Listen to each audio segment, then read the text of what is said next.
Hi అండి, నేను మీ Shilpa Vinay. Welcome to Vincy kitchen.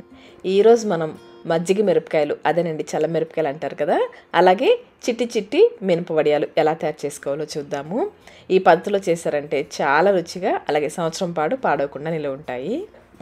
పప్పుచారు, బజ్జీ కూరలు చేసినప్పుడు నంచుకొని తినడానికి చాలా బాగుంటుంది. నేనైతే ఈ ఉప్పు మిరపకాయలని, వీటిని మేము ఉప్పు మిరపకాయలు అంటాము, పెరుగన్నంలో తినడానికి చాలా ఇష్టపడతానండి. మీలో ఎంతమంది పెరుగన్నంలో తింటారో కమెంట్ చేయండి. ముందైతే ఈ ఉప్పు మిరపకాయలు ఎలా తయారు చేసుకోవాలో చూద్దాము. ఇక్కడైతే నేను 1 కేజీ మిర్చి తీసుకున్నాను. ఈ ఉప్పు మిరపకాయలు చేయడానికి 1 కేజీ మిర్చి తీసుకున్నాను.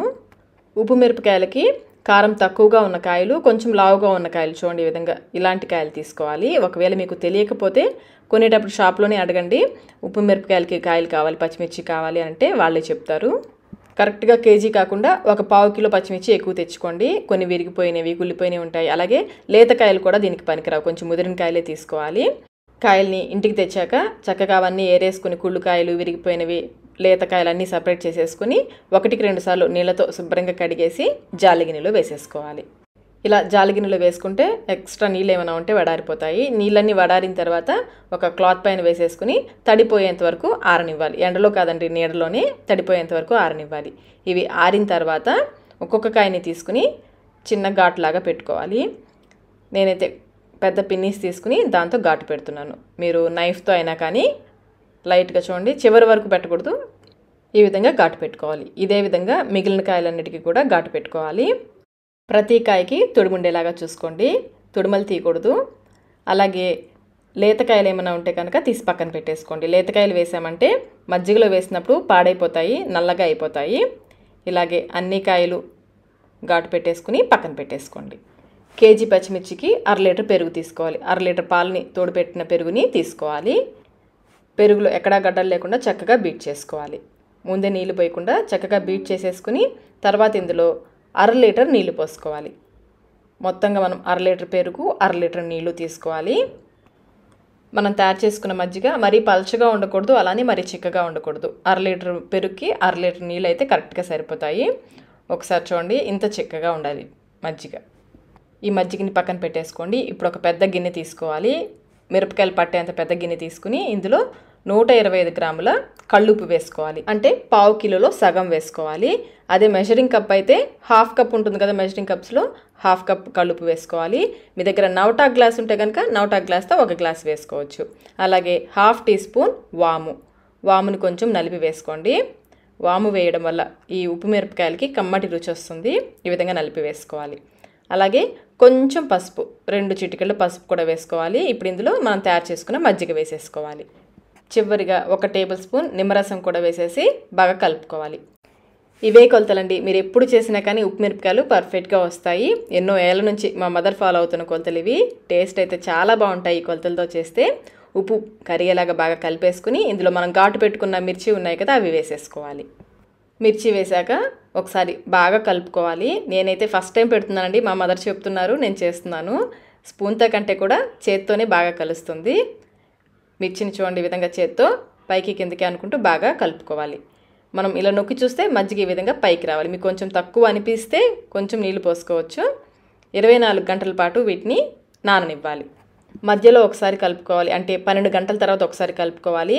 పైనవి కిందకి వెళ్ళేలాగా కలుపుకోవాలి. అలాగే ఉంచేసామంటే పైనవి అలా ఉండిపోతాయి, కిందవి బాగా ఊరుతాయి. అలా కాకుండా 12 గంటల తర్వాత ఒక్కసారి అంతా మళ్ళీ ఒకసారి కలిపేసుకుని మిర్చిని ఈ విధంగా గరిటతో లోపలికి ప్రెస్ చేసేసి మూత పెట్టేసి మజ్జిగలో నాననివ్వాలి. నెక్స్ట్ డే మార్నింగ్ చూడండి, 24 గంటల తర్వాత, నేను ముందు రోజు 9ంటికి వేశాను, నెక్స్ట్ డే 9ంటికి మీకు చూపిస్తున్నాను చూడండి. మజ్జిగలో నుంచి ఈ మిరపకాయలని తీసేసుకోవాలి. మజ్జిగ రాకుండా చిల్లు గరిటె తీసుకుని తీసుకోవాలి. ఒక కాటన్ క్లాత్ పైన వేసేసుకోవాలి. మజ్జిగ అస్సలు రాకుండా చూసుకోండి. ఇలాగే అన్నీ తీసేసిన తర్వాత ఈ మజ్జిగని మూత పెట్టేసి పక్కన పెట్టేసుకోండి. మజ్జిగలో నానిన ఈ మిరపకాయలని ఎండలో ఎండపెట్టుకోవాలి. ఈవినింగ్ 5 o'clock వరకు ఎండపెట్టుకోండి, మరీ చల్లబడేంత వరకు ఉంచొద్దు. ఇది కొంచెం ఎండగా ఉన్నప్పుడే ఇంటికి తెచ్చేసుకోవాలి. నేను ఈవినింగ్ 5 o'clockకి చూపిస్తున్నాను చూడండి. ఇప్పుడు మనం పక్కకి తీసి పెట్టుకున్న మజ్జిగ ఉన్నాయి కదా, అందులో వేసేసుకోవాలి. మిర్చి వేడిగా ఉన్నప్పుడే పైనుంచి తీసుకొచ్చిన వెంటనే మజ్జిగలో వేసేసుకుంటే ఇవి మజ్జిగని బాగా పీల్చుకుంటాయి. అన్ని మిర్చి వేసేసి మళ్ళీ మజ్జిగ లోపల వరకు నొక్కి పెట్టేసి రాత్రంతా వీటిని బాగా ఊరనివ్వాలి. నెక్స్ట్ డే మార్నింగ్ చూడండి, ఇవి మజ్జిగని బాగా పీల్చుకుని ఉంటాయి. మళ్ళీ ఈ మజ్జిగలో నుంచి జాలి గరిటెతో మజ్జిగ రాకుండా తీసేసుకుని కాటన్ క్లాత్ పైన వేసేసుకోవాలి. ఈ మజ్జిగ పూర్తయ్యేంత వరకు సేమ్ ప్రాసెస్ రిపీట్ చేయాలి. మిరపకాయలన్నీ తీసేసి ఈ మజ్జిగని మూత పెట్టేసి పక్కన పెట్టేసుకోండి. మజ్జిగలో నానిన ఈ మిరపకాయలు మళ్ళీ ఎండలో ఎండపెట్టేసుకుని ఈవినింగ్ 5 o'clockకి ఇంటికి తెచ్చేసుకోవాలి. ఇంటికి తెచ్చేసుకుని అవి తెచ్చిన వెంటనే మజ్జిగలో వేసేసుకోవాలి. ఇది నేను 4వ రోజు చూపిస్తున్నానండి. మజ్జిగ బాగా తగ్గిపోయాయి కదా. ఈ మిర్చి మజ్జిగనంతా పీల్చుకోవడానికి కనీసం 4-5 రోజులు టైం పడుతుంది. మనకుండే ఎండని పట్టి 4-5 రోజుల్లో ఇవి మజ్జిగనంతా పీల్చేసుకుంటాయి. నెక్స్ట్ డే మార్నింగ్ చూడండి, మజ్జిగ పూర్తిగా అయిపోయాయి. ఈ విధంగా అయ్యేంతవరకు రోజు ఎండపెట్టుకొని ఈవినింగ్ తెచ్చేసి మజ్జిగలో వేసుకుంటూ ఉండాలి. మజ్జిగ పూర్తిగా అయిపోయాక ఇక వీటిని కరకరలాడేంత వరకు రోజు ఎండపెట్టుకుంటూ ఉండాలి. అంతేనండి, ఉప్పు మిరపకాయలు, ఊరు మిరపకాయలు లేదా చల్లమిరపకాయలు రెడీ అయిపోయాయి. ఒక్కసారి ఇలా తయారు చేసుకుంటే 1 year పైన ఇవి నిలువ ఉంటాయి. చూడండి, ఈ విధంగా క్రిస్పీగా అయ్యేంతవరకు ఎండపెట్టుకోవాలి. వీటిని వేయించి చూద్దాము. నూనె కొంచెం వేడెక్కిన తర్వాత కొన్ని ఈ ఉప్పు మిరపకాయలు వేసుకుని వేయించుకోవాలి. నూనె మరీ వేడెక్కిపోకూడదండి. నూనె మరీ కాగిపోయిందంటే వేసిన వెంటనే రంగు మారిపోతాయి. కొంచెం వేడెక్కిన తర్వాత ఈ ఉప్పు మిరపకాయలు వేసేసుకుని కలుపుకుంటూ వేయించుకోవాలి. మరీ ఎక్కువ నూనె వేయాల్సిన అవసరం లేదు, కొంచెం నూనె వేస్తే సరిపోతుంది.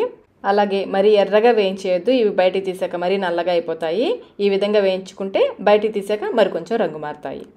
ఇలా ఎన్ని కావాలంటే అన్ని వేయించేసుకోవడమే.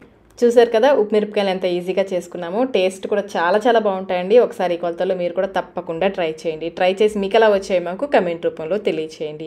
ఇప్పుడు మనం మినప వడియాలు ఎలా తయారు చేసుకోవాలో చూద్దాము. ముందుగా మినపప్పు నానపెట్టుకోవాలండి. ఇక్కడ నేను రైస్ కప్తో 2 కప్పుల మినపగుళ్ళని తీసుకున్నాను. వీటిని శుభ్రంగా 1-2 సార్లు కడిగి నీళ్లు పోసి 6 గంటల పాటు నానపెట్టుకోవాలి. నేనైతే ఓవర్ నైట్ నానపెట్టేశాను. నెక్స్ట్ డే మార్నింగ్ అంతా పప్పు చూడండి చక్కగా నానిపోయింది కదా. ఈ నీళ్ళు వంపేసి మళ్ళీ ఒకసారి కడిగేసి నీళ్ళన్నీ వంపేసి పక్కన పెట్టేసుకోండి. మనం తీసుకున్న 2 కప్పుల మినపప్పుకి 10 నుంచి 12 పచ్చిమిర్చి తీసుకోవాలి. అలాగే 2 ఇంచుల అల్లం ముక్క, 1 టీ స్పూన్ జీలకర్ర. పచ్చిమిర్చి అల్లం చిన్న ముక్కలుగా చేసుకొని మిక్సీ జార్లో వేసుకోవాలి. అలాగే జీలకర్ర కొంచెం 1/2 టీ స్పూన్ సాల్ట్ వేసుకొని కచ్చాపచ్చాగా గ్రైండ్ చేసుకోవాలి. చూడండి, ఈ విధంగా గ్రైండ్ చేసుకొని పక్కన పెట్టేసుకోండి. ఇప్పుడు గ్రైండర్ని ఆన్ చేసుకొని ముందు కొంచెం 2 స్పూన్లు నీళ్లు పోసుకొని నానపెట్టుకున్న మినపప్పుని నీళ్ళేమీ లేకుండా వేసుకోవాలండి. పప్పు అంతా ఒకేసారి వేసేయకుండా కొంచెం కొంచెం వేసుకుంటూ గ్రైండ్ చేసుకోండి. పప్పు బాగా నలుగుతుంది. ఈ మినపప్పుని కొంచెం గట్టిగా గ్రైండ్ చేసుకోవాలండి. అందుకని ముందు నీళ్ళేమీ వేయకుండా గ్రైండ్ చేసుకోండి. అవసరం అనుకుంటే తర్వాత కొంచెం కొంచెం వేసుకోవచ్చు. ఒకవేళ మీరు మిక్సీలో గ్రైండ్ చేసుకోవాలనుకుంటే చిన్న జార్ ఉంటుంది కదండి, దాంట్లో కొంచెం కొంచెం వేసుకుంటూ గ్రైండ్ చేసుకుంటే పప్పు బాగా నలుగుతుంది. పప్పు అంతా వేసిన తర్వాత రుచికి సరిపడినంత ఉప్పు వేసుకోండి. ఆల్రెడీ మనం పచ్చిమిర్చి పేస్ట్లో కూడా కొంచెం వేసాం కదా, చూసుకొని వేసుకోండి. పప్పు కొంచెం నలిగిన తర్వాత అవసరం అనుకుంటే కొంచెం నీళ్లు పోసుకోండి. చూడండి, చాలా కొంచెం వేసుకోవాలి. ఎక్కువ పోసారంటే పిండి పల్చగా అయిపోతుంది, వడియాలు సరిగ్గా రావు. అవసరం అనుకుంటేనే కొంచెం కొంచెం ఒక్కొక్క స్పూన్ వేసుకుంటూ వీలైనంత మెత్తగా గ్రైండ్ చేసుకోవాలి. పప్పుని ఈ విధంగా బాగా మెత్తగా గ్రైండ్ చేసుకున్న తర్వాత మనం గ్రైండ్ చేసి పెట్టుకున్న పచ్చిమిర్చి, అల్లం, జీలకర్ర పేస్ట్ ఉంది కదా, అది వేసుకోవాలండి. ఒకవేళ మీకు కారం ఎక్కువ అవుతుంది అనుకుంటే కొంచెం పేస్ట్ని పక్కన పెట్టుకోండి. చివరిలో టేస్ట్ చెక్ చేసుకొని యాడ్ చేసుకోవచ్చు. అలాగే 1/2 టీ స్పూన్ ఇంగువ కూడా వేసుకోవాలండి. ఇంగువ వల్ల వడియాలకి మంచి టేస్ట్ వస్తుంది. మీరు వద్దనుకుంటే స్కిప్ చేసేయచ్చు. ఇవి కూడా ఇందులో బాగా కలిసేలాగా గ్రైండ్ చేసుకోవాలి. పప్పు బాగా మెదిగిపోయిందండి. చూడండి, ఈ విధంగా సాఫ్ట్గా గ్రైండ్ చేసుకోవాలి. అలాగే ఇంత గట్టిగా గ్రైండ్ చేసుకోవాలి. పల్చగా గ్రైండ్ చేసుకుంటే వడియాలు అస్సలు రావండి. ఈ విధంగా వీలైనంత సాఫ్ట్గా గ్రైండ్ చేసుకుని పిండిని తీసేసుకోవాలి. వడియాల పిండి రెడీ అయిపోయిందండి. ఇప్పుడు మనం వడియాలు పెట్టుకుందాము. ఒక కాటన్ క్లాత్ని కానీ చీరని కానీ తీసుకుని నీళ్ళలో తడిపి నీళ్ళన్నీ గట్టిగా పిండేసుకొని ఒక పొర మీద వేసుకోవాలి. ఇప్పుడు చేతిని నీళ్లతో తడుపుకొని కొంచెం పిండిని తీసుకోవాలి. ఈ వీడియోలో చూపించినట్లుగా చిన్ని చిన్ని వడియాలు పెట్టుకోవాలండి. మరీ పెద్దవి కాకుండా మరీ చిన్నవి కాకుండా ఈ సైజులో పెట్టుకోవాలి. మేమైతే మంచం మీద తడి క్లాత్ వేసేసుకుని నీడలో కూర్చొని వడియాలన్నీ పెట్టేస్తామండి. వడియాలన్నీ పెట్టేశాక ఎండలో పెడతాము. అలా అయితే పెట్టుకోవడానికి ఈజీగా ఉంటుంది. ఒకవేళ మీకు చేత్తో పెట్టడం కష్టం అనుకుంటే పాల కవర్తో కూడా ఈ వడియాలు ఈజీగా పెట్టొచ్చండి. ఇలా కవర్ని కట్ చేసేసుకుని దీంట్లో ఈ రుబ్బుకున్న పిండిని వేసుకోవాలి. చేత్తో కంటే కూడా ఇలా పాల ప్యాకెట్లో వేసుకొని పెట్టడం చాలా ఈజీ అండి. ఇలా సరిపడినంత పిండిని వేసేసుకొని రబ్బర్ బ్యాండ్తో క్లోజ్ చేసేసుకోవాలి. చివర్లు చూడండి ఇలా కొంచెం కట్ చేసుకోవాలి. ఇప్పుడు చూడండి ఈ విధంగా చిన్న చిన్న వడియాలు పెట్టుకోవాలి. ఈ విధంగా అయితే చాలా ఈజీగా పెట్టేయొచ్చండి. మామూలు వడియాల కంటే కూడా ఈ మినప వడియాలు పెట్టడం చాలా ఈజీ. ఇలా అన్నీ పెట్టేశాక ఎండలో బాగా ఎండనివ్వాలి.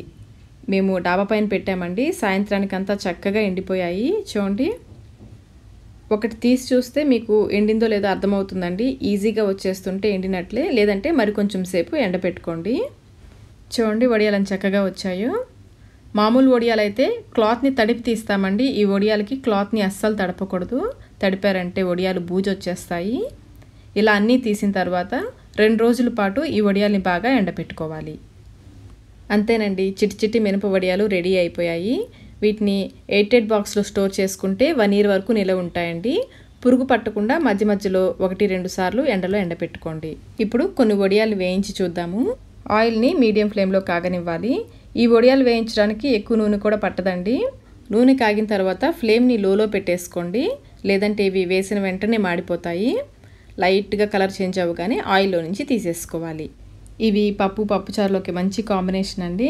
అలాగే ఈవినింగ్ స్నాక్స్లోకి ఏమీ లేనప్పుడు ఇవి వేయించుకుని కూడా తినొచ్చు. మరి ఈ చిట్టి చిట్టి మినప వడియాలని మీరు కూడా తప్పకుండా ట్రై చేయండి. మీకు టేస్ట్ ఎలా అనిపించిందో మాకు కమెంట్ రూపంలో తెలియచేయండి. ఈ వీడియో మీకు నచ్చినట్లయితే లైక్ చేయండి. మీ ఫ్రెండ్స్కి, ఫ్యామిలీ మెంబర్స్కి షేర్ చేయండి. మన ఛానల్ని ఫస్ట్ టైం చూస్తున్నట్లయితే సబ్స్క్రైబ్ కూడా చేసుకోండి. అలాగే పక్కనే ఉన్న బెల్ ఐకాన్ని క్లిక్ చేస్తే మా లేటెస్ట్ వీడియో నోటిఫికేషన్స్ మీకు వస్తాయి. Thank you.